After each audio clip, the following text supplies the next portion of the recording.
தம்பி, என்னம்மா? கொஞ்ச நேரம் வரைக்கும் இங்க தானே இருப்பீங்க? ஆமா. ஏன்? இந்த குழந்தைய கொஞ்சம் பாத்துங்க, இப்ப வந்துடுறேன். அப்புறம் என்னாச்சு? 1 மணி நேரம் ஆச்சு, ஆனா அந்த பொம்பளை வரவே இல்ல. அப்புறம் தான் நான் திடீர்னு கவனிச்சேன், அந்த குழந்தை பாக்கெட்ல ஒரு லெட்டர் இருந்தது.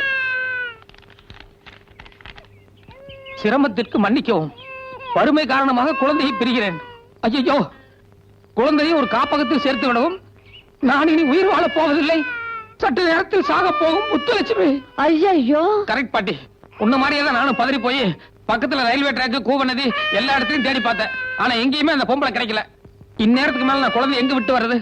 கடைசிக்கு கவர்மெண்டோட அரசு தொட்டிலையாவது போட்டு வரலாம்னு நினைச்சேன். ஆனா அதுவும் முடியல. பாரு, குழந்தை நம்ம ஜாதி.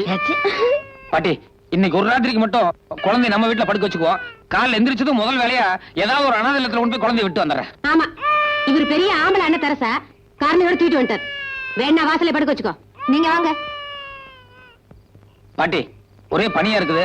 பாய் தலகாணி பெட்ஷீட் இருந்தா கூட குழந்தைய வாசல்ல படுக்க வச்சுக்கிறேன். இது பாரு, பையில பணம் இருந்தா 2 3 கொடு. எதுக்குடா?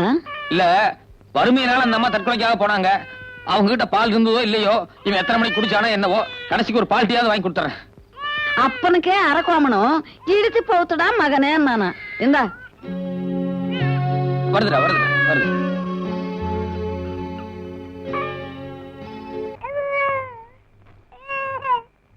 சூடு இல்ல. இந்த என் ராஜா இல்ல, கொஞ்சம் குடிப்பா.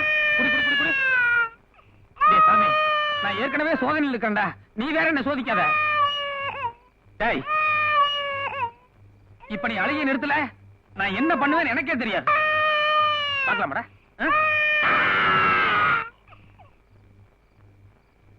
ம்.